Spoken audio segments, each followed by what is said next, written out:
Assalamualaikum warahmatullahi wabarakatuh. Masih bersama saya di Santoso.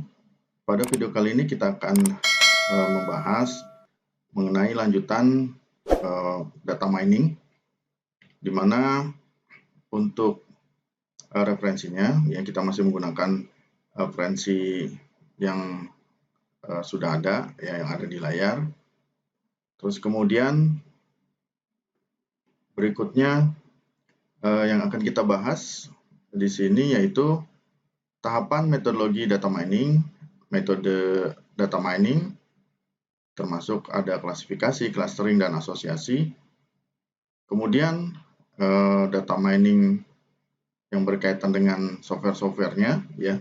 Terus kemudian pengenalan WK Explorer, terus kemudian dataset, classifier, filter, visualisasi data. Yang terakhir adalah evaluasi pada data mining. Baik,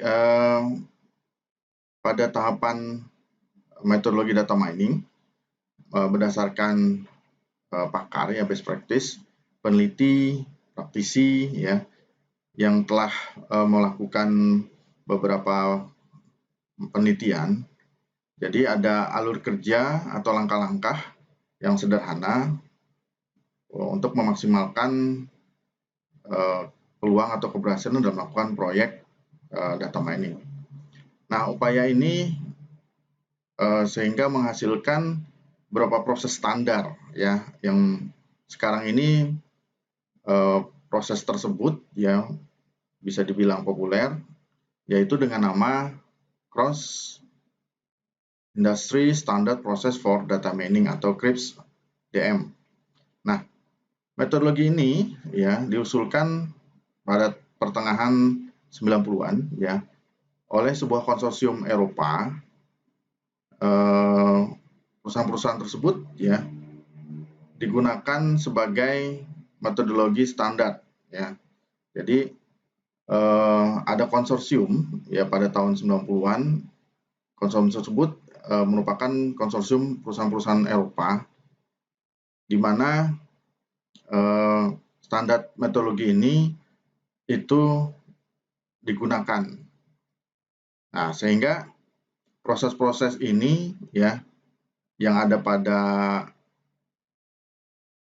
proses standar tersebut ya ini merupakan langkah-langkah yang digunakan atau standar yang dimulai dengan pemahaman bisnis yang baik dan kebutuhan terhadap proyek data mining dan diakhiri dengan penyebaran solusi atau penerapan ya bagaimana nantinya bisa memenuhi spesifikasi pada kebutuhan bisnis. Berikutnya ini adalah tahapan dari CRISP-DM atau metodologi dari CRISP-DM. Yang pertama adalah suatu data mining itu tentunya diharapkan bisa memenuhi atau memahami proses bisnis pada perusahaan. Terus kemudian diharapkan juga ya proses yang kedua, langkah yang kedua itu harus memahami data. Ya, datanya seperti apa. Terus kemudian yang ketiga adalah persiapan data. Setelah ketiganya ini diperoleh atau didapatkan, tentunya itu akan dibangun sebuah model. Nah, setelah modelnya terbentuk, ya model tersebut perlu diuji ya atau di testing dan kemudian bisa dievaluasi. Nah, setelah dievaluasi dan telah diuji, tahap yang terakhir adalah deployment atau diterapkan. Nah, ini penjelasannya ya pada proses standar tadi ya, metodologi standar CRISP-DM, di mana yang angka pertama adalah diharapkan pada penelitian apa yang diteliti oleh seorang peneliti dari penelitian data mining itu harus memahami bisnis atau business understanding. Nah, terus kemudian harus bisa menjawab pertanyaan yang dimulai dengan pemahaman terhadap kebutuhan-kebutuhan perusahaan, ya kebutuhan manajerial yang akan memberikan pengetahuan baru, yang dimana bisa memberikan spesifikasi secara eksplisit ya mengenai tujuan bisnis yang akan dilakukan. Nah, kemudian dari pertanyaan-pertanyaan yang spesifik tersebut ya itu ya diharapkan bisa ditemukan atau digali informasi yang kemudian informasi tersebut dapat dikembangkan. Nah, contoh pertanyaan pada pemahaman bisnis, contohnya adalah apa profil khas dari pelanggan kita? Terus kemudian berapa banyak nilai yang diberikan oleh masing-masing pelanggan kepada kita? Seperti itu ya, maksudnya profil khas pelanggan pada perusahaan dan kemudian berapa banyak nilai yang diberikan dari masing-masing pelanggan kepada perusahaan. Nah, pengembangan-pengembangan seperti ini ya, penggalian informasi seperti ini dapat dimulai dengan menentukan orang-orang yang bertanggung jawab ya untuk mengumpulkan data, terus kemudian data tersebut dianalisis dan kemudian dilaporkan hasil temuan-temuan yang ada di lapangan. Berikutnya adalah pemahaman data atau data understanding. Nah, setelah proses tadi, ya tentunya proses berikutnya adalah pemahaman bisnis, di mana sebuah aktivitas utama proses data mining adalah mengidentifikasi data secara relevan. Biasanya data tersebut diperoleh dari banyak database yang ada.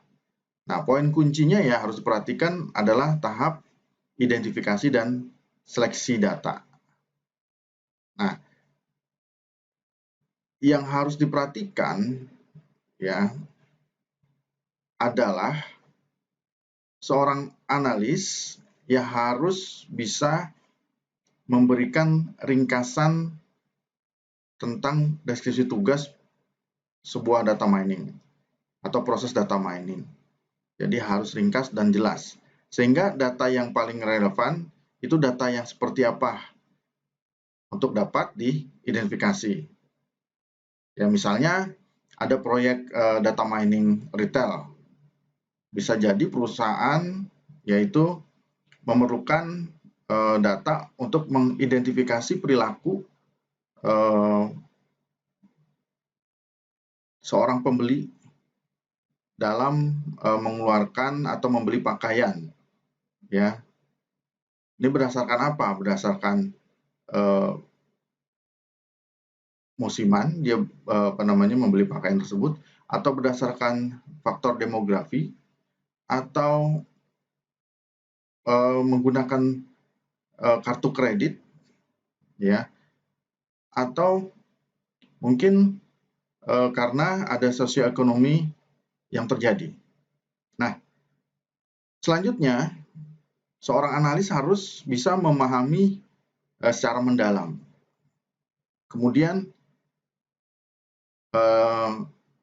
dia bisa harus membangun ya, terus kemudian melihat ya sumber-sumber data tersebut.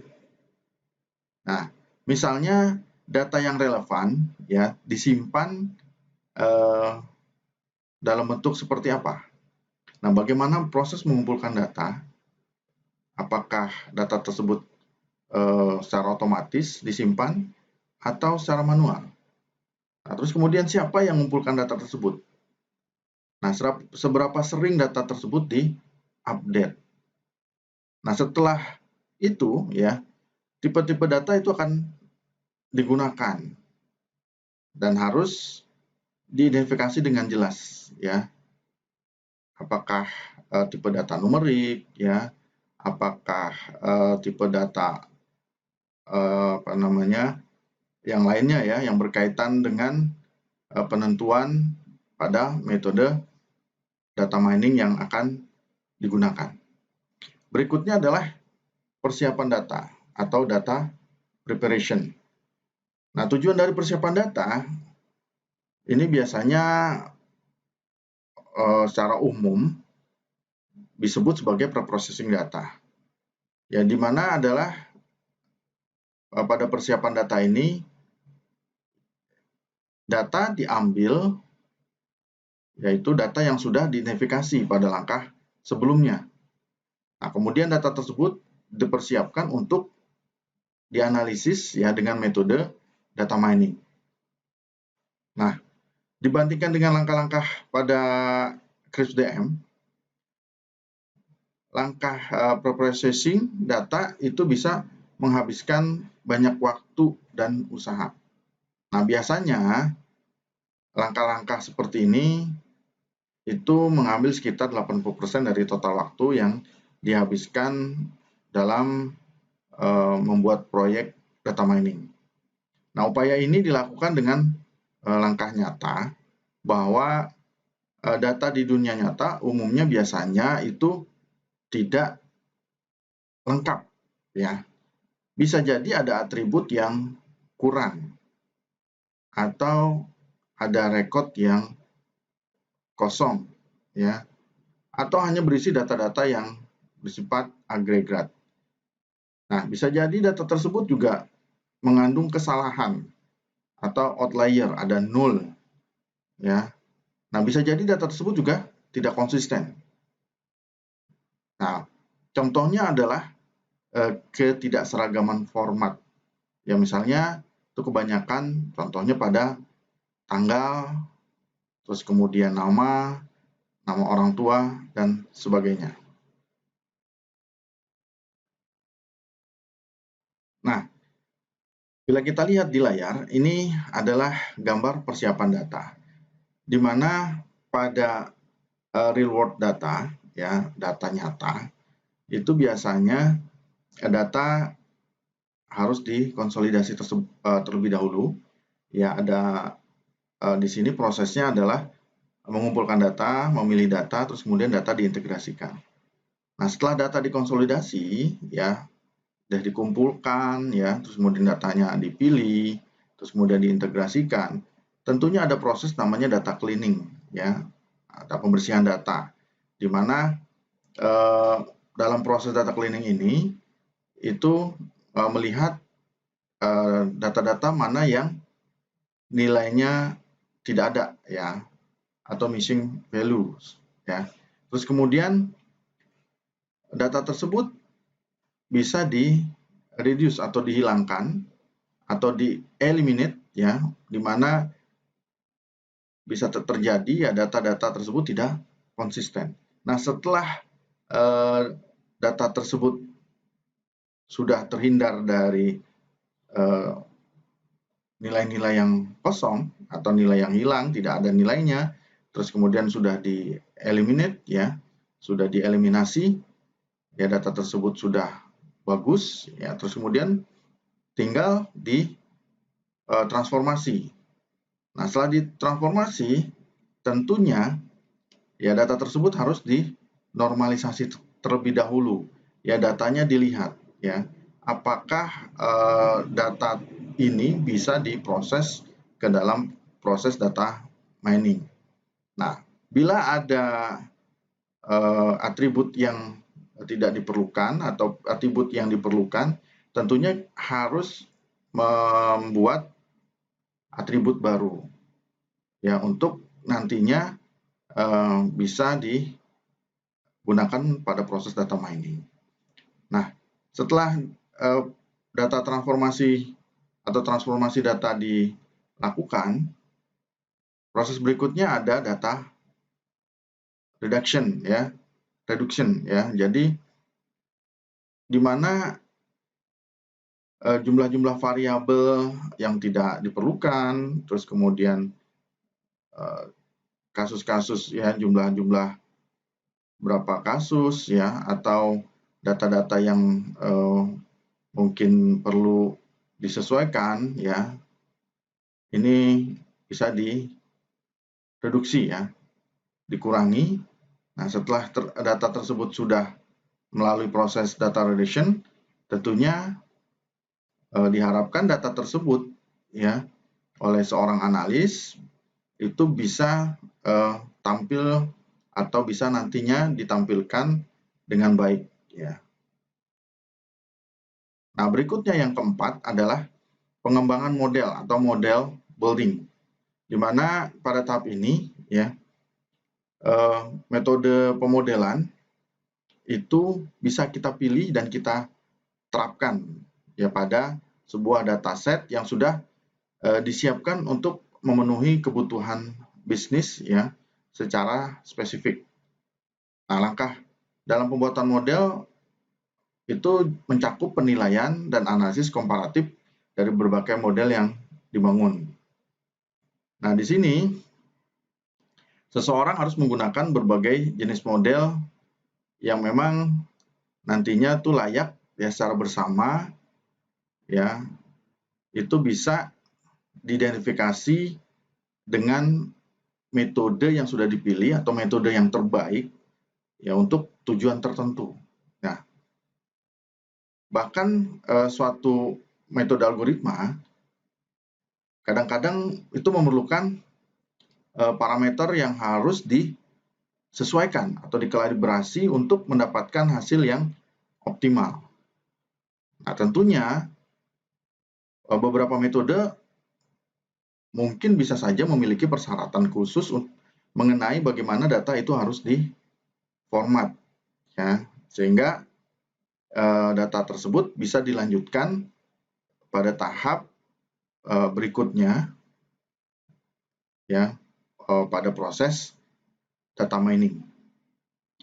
Nah, setelah langkah keempat, ya, yaitu pemodelan, tentunya dari model yang didapat tadi,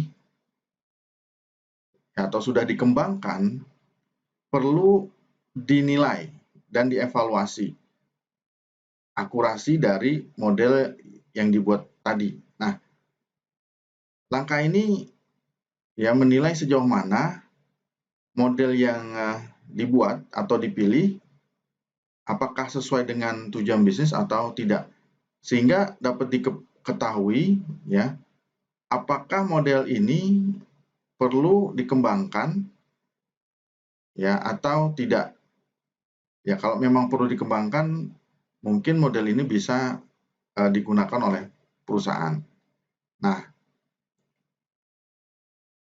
ketika model ini tentunya bisa digunakan, nah, pada dunia nyata, ya, tentunya, ya, perusahaan itu bisa membuat anggaran atau menganggarkan berdasarkan model yang sudah diuji dan dievaluasi akurasinya. Nah, berikutnya adalah tahap deployment atau penerapan. Nah, pada tahap ini yang merupakan tahap akhir setelah dilakukan testing, ya, pengujian dan evaluasi, ya, tentunya ini merupakan tahapan dari akhir pada proyek data mining. Nah, dari tahap ini model, ya, biasanya, ya, itu dieksplorasi, ya, untuk bisa diterapkan, ya, sehingga secara sederhana itu bisa disajikan atau diberikan atau bisa dipahami oleh end user, ya, sehingga end user bisa mendapatkan keuntungan dari proyek data mining yang dibuat. Nah, tentunya semua ini itu bergantung pada kebutuhan-kebutuhan dari perusahaan, di mana tahapan-tahapan dari awal tadi itu bisa saja dibuat dengan sederhana sehingga didapatkan sebuah laporan, ya yang sederhana juga ya, dan tidak serumit ya ketika memang di awalnya itu diterapkan benar-benar dengan cara yang kompleks ya. Nah, tentunya ketika end user merasa dapat memperoleh pengetahuan dan bisa menggunakannya secara sederhana dan memperoleh data berupa laporan yang tidak rumit, ya tentunya model ini, ya model yang telah dibuat pada proyek data mining itu bisa benar-benar dimanfaatkan. Nah, selain metodologi CRISP-DM, tentunya ada metodologi SEMA, di mana metodologi SEMA ini hampir sama ya, hampir serupa dengan metodologi CRISP-DM. Mungkin nama dari tahapannya agak berbeda, tapi langkah-langkahnya ini tentunya tidak jauh beda dengan CRISP-DM. Yang pertama adalah di sini sesuai dengan namanya SEMA ya, sampel ya, terus kemudian ada explore, terus kemudian ada modify, ada model, terus kemudian ada assess.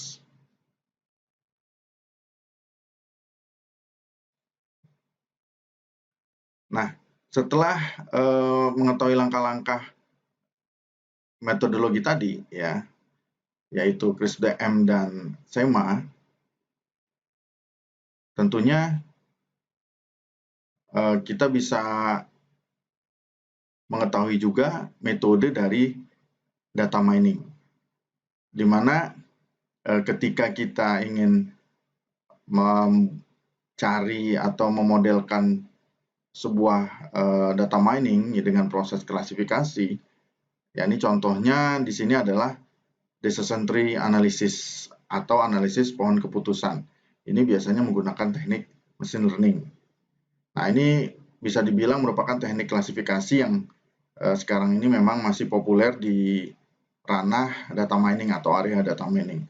Nah, untuk penjelasan mengenai teknik ini itu ada beberapa ya, diantaranya adalah analisis statistik ya, di mana teknik statistik adalah algoritma klasifikasi yang selama bertahun-tahun itu digunakan ya, atau berada atau muncul menggunakan teknik machine learning. Nah, teknik klasifikasi statistik itu meliputi dari diantaranya adalah regresi logistik dan analisis diskriminan. Yang keduanya itu biasanya membuat asumsi bahwa hubungan antara variabel input dan output itu bersifat linear. Ya, data terdistribusi normal dan variabel-variabelnya tidak berkolerasi dan saling independen satu sama lain. Nah, berikutnya itu adalah neural network. Nah, teknik ini masuk ke dalam teknik machine learning. Nah, biasanya digunakan untuk masalah-masalah pada tipe atau algoritma klasifikasi atau teknik klasifikasi. Nah, berikutnya ada case-based reasoning, di mana pada teknik ini atau pendekatan ini itu menggunakan kasus-kasus historis ya untuk mengenali kesamaan dalam rangka menetapkan kasus baru ke dalam kategori yang paling mungkin. Nah, berikutnya adalah Bayesian classifiers. Nah, teknik ini itu menggunakan teori probabilitas untuk membangun sebuah model klasifikasi berdasarkan kejadian masa lalu yang mampu menempatkan data baru ke dalam kelas yang paling mungkin. Untuk naive Bayes ya, ini masuk ke dalam Bayesian classifier. Nah, mungkin dijelaskan di sini, yaitu berikutnya bisa kita lihat ya, ada algoritma genetika. Nah, algoritma genetika itu menggunakan analogi evolusi alami untuk membangun mekanisme berbasis penelusuran untuk mengklasifikasikan sampel data. Nah, berikutnya ada ROCSET. Ya, metode ini mempertimbangkan keanggotaan parsial label kelas ke kategori yang ditentukan sebelumnya dalam membangun model atau kumpulan peraturan untuk masalah klasifikasi. Jadi, itu adalah termasuk dari teknik-teknik pada teknik machine learning yang masuk ke dalam analisis pohon keputusan untuk pemodelan klasifikasi. Nah, untuk Bayesian classifier tadi, ya ini masuk ke dalam kategori atau teknik naive Bayes.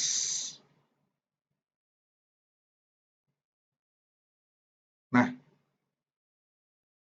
metode data mining berikutnya ya, yaitu adalah decision tree. Secara umum ya, decision tree merupakan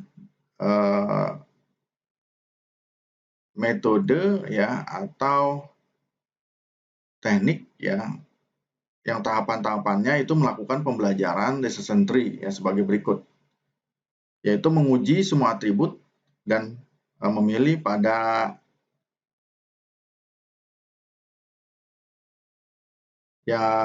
data atau atribut yang berfungsi sebagai root yang terbaik. Yang kedua adalah membagi training set menjadi subset berdasarkan cabang dari node akar. Yang ketiga, menguji atribut yang tersisa untuk melihat mana yang paling sesuai sebagai branch ya atau cabang ya di bawah root. Berikutnya adalah melanjutkan proses yang sudah dilakukan pada langkah ketiga untuk semua branch atau cabang lainnya sampai semua contoh dalam subset merupakan satu jenis. Tidak ada lagi contoh yang tersisa dan tidak ada lagi atribut yang tersisa.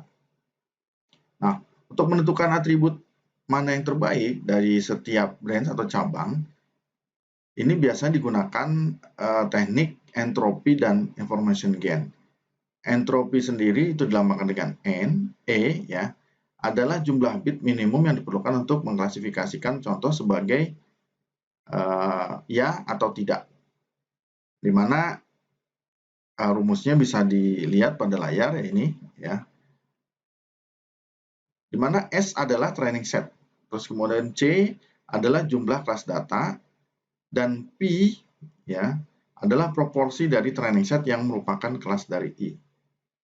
Nah, perlu diperhatikan bahwa operasi log di sini ya yang digunakan adalah dengan basis 2 ya, log 2. Nah, lanjutannya ya di sini persamaan entropi hasil dari 0 log 2 0 ya sama dengan 0. Nah, sedangkan informasi dari gen atau information gain GS ya, A, di mana A adalah atribut yang dapat dihitung sebagai rumusnya seperti ini ya, untuk mencari information gain. Ya, ini adalah gabungan dari tadi ya. Di sini ya harus dicari dulu atau ditemukan dulu information gain-nya, baru bisa information gain-nya. Mohon maaf ya, entropinya ya. Harus cari dulu entropinya, baru bisa mendapatkan information gain. Seperti itu. Nah, ini contoh dari decision tree ya. Ini kita gunakan dataset cuaca.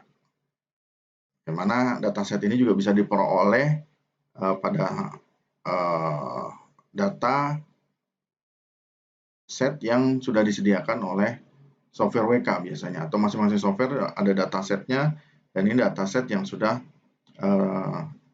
ada di dalam masing-masing software yang berkaitan dengan data mining.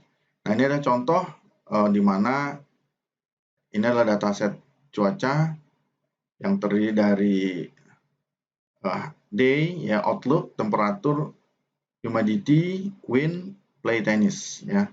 Dimana dengan cuaca-cuaca seperti ini yang temperaturnya ada yang hot, ada yang mild, ada yang cold ya. Itu dengan awan ya, awannya berhembus kencang dan sebagainya, atau anginnya bergembus kencang ya. Ini bisa, apakah orang bisa bermain tenis atau tidak ya, untuk menentukan seperti itu ya. Jadi tergantung dari keadaan cuaca. Nah, perhitungan tersebut ya tentunya bisa menggunakan teknik ini ya. Dan ini adalah contoh dari penggunaan data mining menggunakan dataset cuaca dengan teknik di sini tadi menggunakan teknik decision tree. Nah ini, nah di mana diketahui E ya, E ini ya, itu dari X plus dan Y min menunjukkan bahwa X ini adalah elemen dari pelatihan positif dan elemen pelatihan negatif. Nah, oleh karena itu entropi untuk mendapatkan data pelatihan, entropi S ya dapat digambarkan seperti ini. Data pelatihannya ini ada 9 ya. Ini yang memang sebagai data pelatihan yang memang dilatih, dan 5 adalah tidak ya. Terus kemudian total data ini itu ada 14 data ya, 14 data pelatihan, yang 9 ya, yang 5 tidak. Nah, sehingga hasil perhitungan entropinya diperoleh seperti ini ya. Dari data yang iya tadi ada 9 dibagi 14 log 2 ya, 9 dibagi 14 ya. Ini jumlah data pelatihan 14. Nah, ini ditambah dengan data pelatihan negatif ya, minus 5 dibagi 14 log 2, terus kemudian 5 dibagi 14, sehingga hasilnya adalah 0,94. Nah, selanjutnya kita juga perlu menghitung information gain ya, atau informasi gain untuk setiap atribut setelah kita memperoleh di sini entropi dari total tadi ya, yang diperoleh 0,94.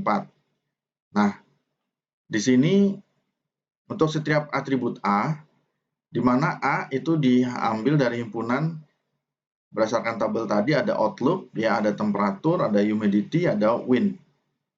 Nah, di mana information gain untuk atribut outlook itu adalah GS, A-nya adalah outlook ya. Jadi entropi S-nya tadi 0,94 ya, hasilnya tadi dikurangi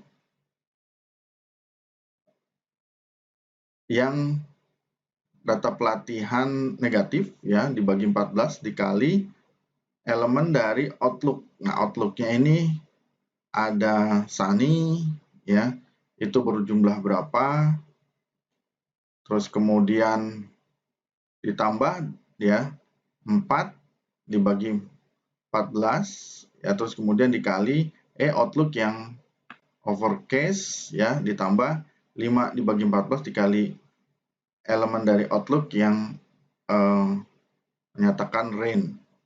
Nah, berikutnya ya, setelah kita masukkan angka-angkanya ya berdasarkan rumus tadi, kita masukkan ini adalah data pelatihan positif ya, di koma data pelatihan negatif dikurangi data pelatihan yang negatif tadi ya, dibagi 14 ya. Kemudian elemen dari Sunny tadi ya 2 plus ya, yang berarti dia ada data pelatihan yang 2 positif, yang 3 negatif, ditambah 4 ya, terus kemudian dibagi 14. Berikutnya overcast ya, 4 yang positif, 0 yang negatif, ditambah 5 dibagi 14. Berikutnya adalah range. Ya, outlook range 3 yang positif, 2 yang negatif. Nah, sehingga bila dimasukkan angkanya, ya, information gain dari outlook itu diperoleh entropi 0,94 dikurangi 5 dibagi 14 dikali 0,971 ditambah 4 dibagi 14 dikali 0,0 ditambah 5 dibagi 14 dikali 0,971. Nah, sehingga diperoleh information gain dari outlook-nya adalah 0,246.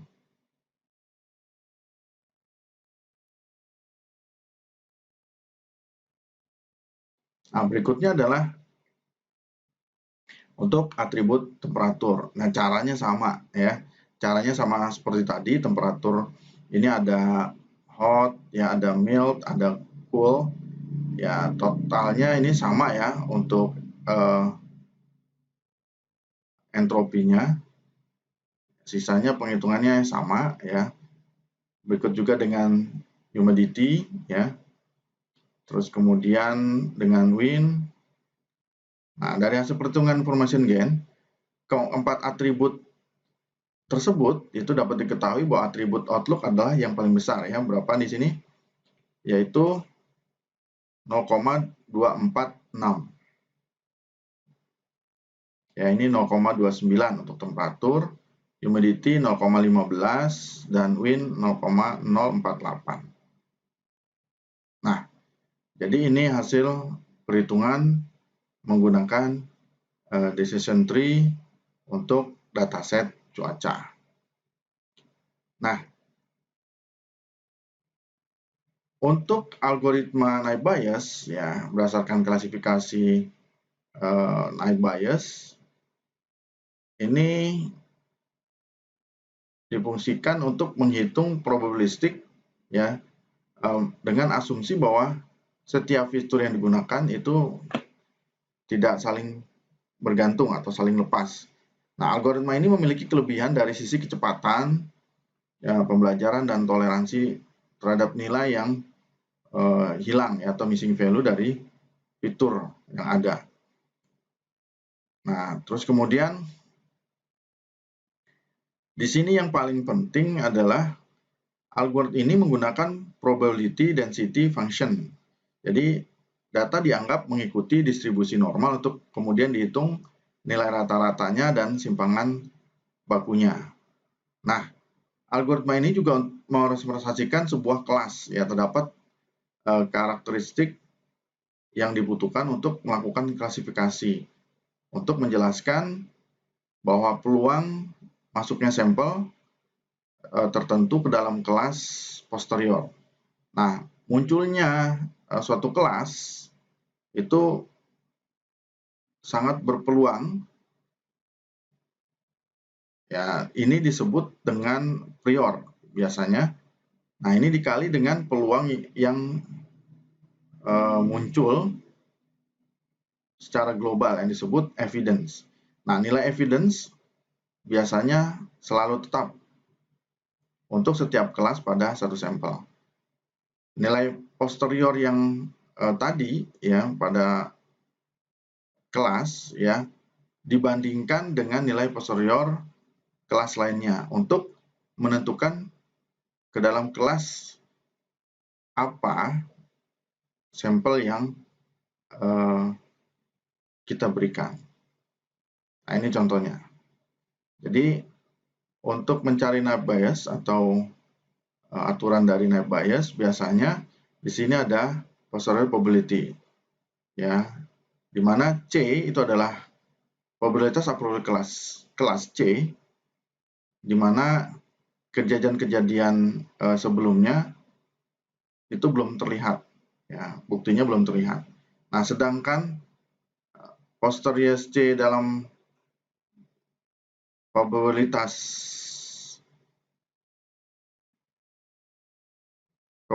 ya. Ini Ini ya.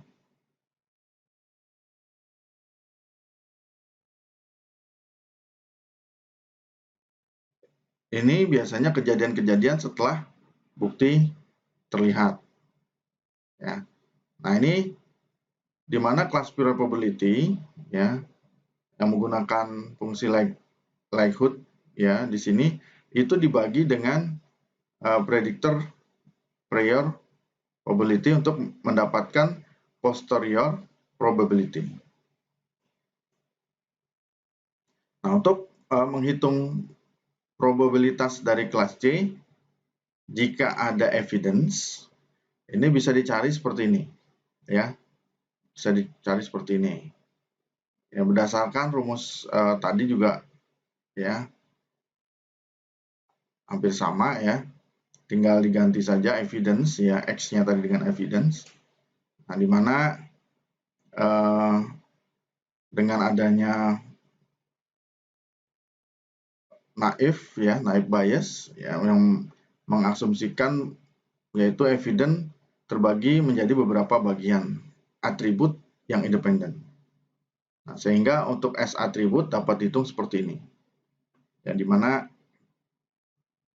PEC, PCE ya di sini EC-nya dibagi lagi, terus kemudian ini sampai dengan E ke S ya. Terus kemudian dibagi dengan PE. Nilai evidence ya, probabilitas evidence.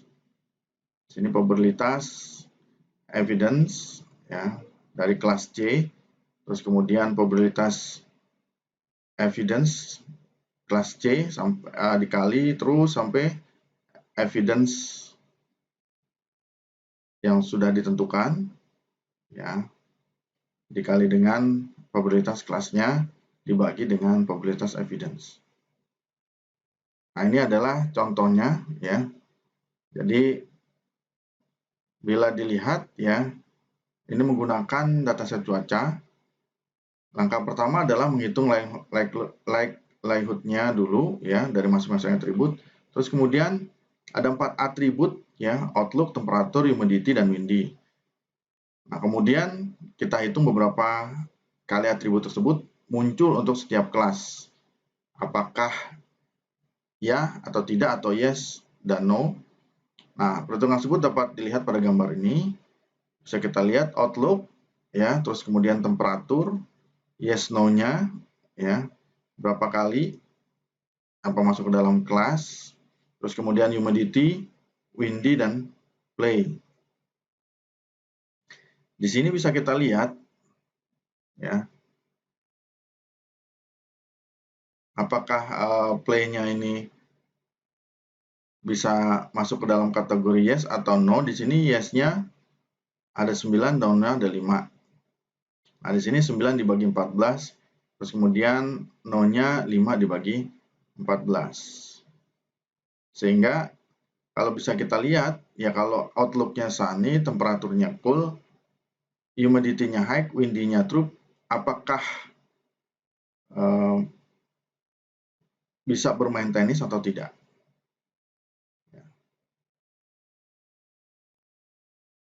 Kita lihat ya di sini, untuk likelihood-nya berada pada 2 kelas, di mana untuk yes itu 2 dibagi 9 kali 3 dibagi 9 kali 3 bagi 9 kali 3 bagi 9 dikali 9 dibagi 14 itu menghasilkan 0,0053. Untuk tidaknya atau no-nya 3/5 dikali 1/5 dikali 4/5 dikali 3/5 dikali 5 dibagi 14 atau 5/14 itu menghasilkan 0,0206. Nah, kemudian dikonversi ke dalam probability, kemudian dinormalisasi ya, sehingga probabilitas yes-nya itu hasil dari ini 0,0053 dibagi 0,0053 tadi ya, yang ini juga ditambah no ya, hasil dari no kelas 0 terus kemudian sama dengan 0,205. Nah, untuk probabilitas no-nya ini masuk hasil dari kelas no-nya ya itu dibagi dengan 0,0053 hasil dari kelas yes-nya terus ditambah kelas no-nya itu menghasilkan 0,795. Nah, dari perhitungan di atas dapat diketahui bahwa probabilitas untuk terjadinya kelas yes adalah 0,205 atau 20,5%, sedangkan untuk kelas no adalah 0,795 atau 79,5.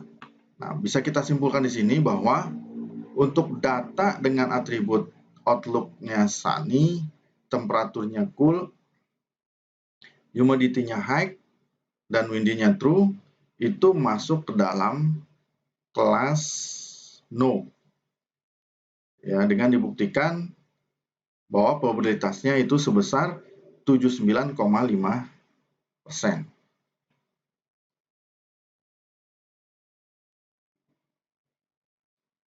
Nah, untuk memasukkan data-data tadi ya, agar perhitungannya bisa dibuktikan, tentunya kita harus menggunakan software atau aplikasi yang ada saat ini, itu seperti SPSS, ya, terus kemudian ada SAS, ada StatSoft, ada Salford, ya, ada Angos, ada Megaputer. Nah, ini masuk ke dalam produk-produk yang ditawarkan oleh vendor yang produknya bersifat komersial. Nah, bagaimana untuk aplikasi-aplikasi yang menawarkan produk komersial yang lainnya itu ada dihasilkan oleh perusahaan IBM, ya, Oracle, ada SAP, terus ada MicroStrategy, ada Teradata, dan ada Microsoft. Nah, ya tentunya jika kita memang ingin membuat atau menghitung atau mendapatkan hasil data mining tadi, ya bisa juga kita langsung masukkan datanya menggunakan software, ya, dibandingkan kita menghitungnya secara manual seperti tadi. Ya, mungkin dengan adanya software ini kita bisa lebih cepat menghasilkan perhitungan yang kita inginkan. Nah, ada yang sifatnya berbayar, ya. Ada juga yang sifatnya gratisan atau open source. Nah, ini salah satu contohnya adalah WK. Ya, WK ini dikembangkan oleh sebelah peneliti dari Universitas Waikato di Selandia Baru. Nah, untuk memperolehnya bisa diperoleh dari halaman website ini, ya. Silakan saja, terus kemudian bisa di-search, dicari, dan didapatkan aplikasinya atau softwarenya. Nah, berikutnya untuk mendapatkan software data mining yang gratis selain WK, bisa juga menggunakan software RapidMiner. Nah, ini bisa diunduh di halaman ini, ya. Halaman website rapid-strip-e.com, ya. Selain itu juga ada yang lain yang menggunakan Orange, ya, atau Power BI dan sebagainya, yang sifatnya ini itu memang non komersial. Nah, berikutnya ini adalah tahapan akhir dari proses data mining, di mana tadi setelah kita sudah memperoleh model, ya, pada proses-proses yang sudah dijelaskan sebelumnya, ya tentunya model tersebut ya memang harus dievaluasi setelah kita melalui tahapan pengujian tadi, ya, dengan manual atau dengan menggunakan software. Nah, ada beberapa faktor yang perlu dipertimbangkan dalam menilai suatu model. Yang pertama adalah prediktif akurasi. Nah, kemampuan model untuk memprediksi dengan benar sebuah label kelas dari data yang baru ini bisa menggunakan prediksi akurasi. Ya. Jadi pada prediksi akurasi itu bisa kita modelkan ya sebuah model klasifikasi yang menggunakan faktor-faktor penilaian yang paling umum. Nah, untuk menghitung ukuran-ukuran ini, label kelas aktual dari kumpulan data dicocokkan ya. Dicocokkan ya dengan label kelas yang diprediksi oleh model. Nah, keakuratan kemudian bisa dihitung ya sebagai tingkat akurasi yang berdasarkan persentase sampel data uji yang diklasifikasikan dengan benar oleh model. Nah, berikutnya adalah kecepatan. Nah, biasanya biaya komputasi ini sangat berperan penting atau terlibat dalam menghasilkan dan menggunakan sebuah model. Jika hasil komputasinya lebih cepat, ya tentunya akan dianggap lebih baik. Nah, berikutnya adalah robustness ya. Nah, ini adalah kemampuan model untuk membuat prediksi yang akurat, seberapa akurat prediksi yang dihasilkan. Ya, walaupun data yang diberikan itu banyak noise-nya, ya, banyak kegagalannya, banyak atribut yang menyimpang, ya, dan banyak nilai-nilai yang salah atau yang hilang. Nah, tentunya model yang baik, ya, model yang baik, ya, itu bisa dievaluasi dan diprediksi dengan cukup akurat tanpa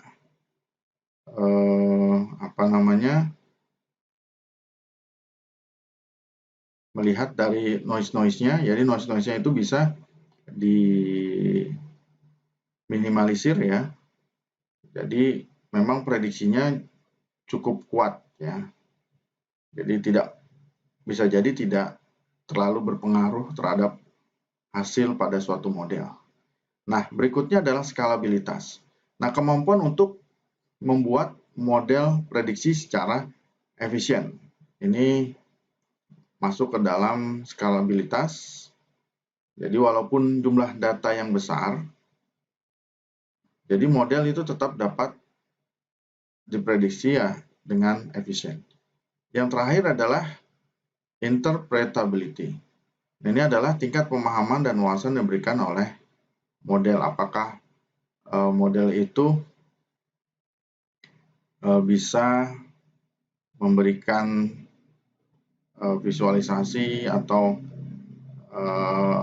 laporan-laporan atau hasil-hasil yang memang diperlukan oleh end user.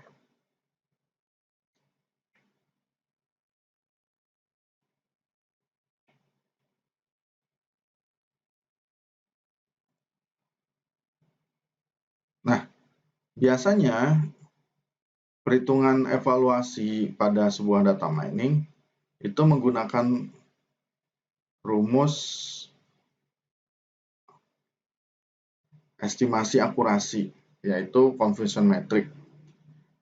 Nah, pada gambar di layar ya, ini adalah menunjukkan dari tabel confusion metric untuk masalah klasifikasi dua kelas. Di mana untuk yang tabel diagonalnya dari atas kiri ke kanan bawah itu mewakili keputusan yang benar, predicted class ya. Predicted class Kalau yang diagonalnya itu true class, ya, berarti keputusan yang benar, positif, negatif, ya di situ ada positifnya true positif, masuk ke dalam predict class-nya positif juga. Untuk negatifnya false positif, ya. Untuk predict class-nya negatif, masuk ke dalam positif, true class-nya false negatif, ya.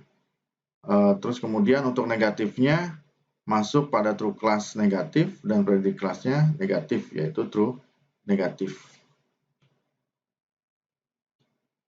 Nah, ini perhitungan secara detailnya, metriknya secara umum untuk memodelkan sebuah klasifikasi. Nah, biasanya confusion metric itu akan semakin besar jika ukuran yang sama dengan ukuran jumlah label kelas yang unik, ya, dan metrik akurasi menjadi terikat pada akurasi ketepatan per kelasnya dan akurasi klasifikasi secara keseluruhan. Di mana pada layar ini, pada gambar 7, itu menunjukkan pengukuran akurasi pada klasifikasi atau model klasifikasi. Di mana true positive rate itu, ya, true positif dibagi dengan true positif ditambah false negatif.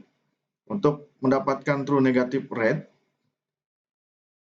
true negatif itu dibagi dengan true negatif ditambah false positif.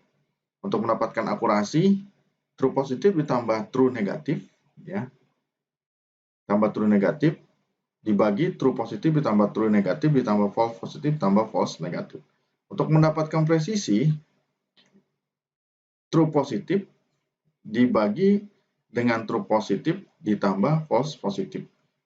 Untuk mendapatkan recall, yaitu true positif dibagi true positif ditambah false negatif. Nah, mungkin itu, ya, penjelasan dari saya pertemuan kita kali ini untuk video kali ini. Semoga bisa bermanfaat bagi kita semua. Mohon maaf bila ada salah. Assalamualaikum warahmatullahi wabarakatuh.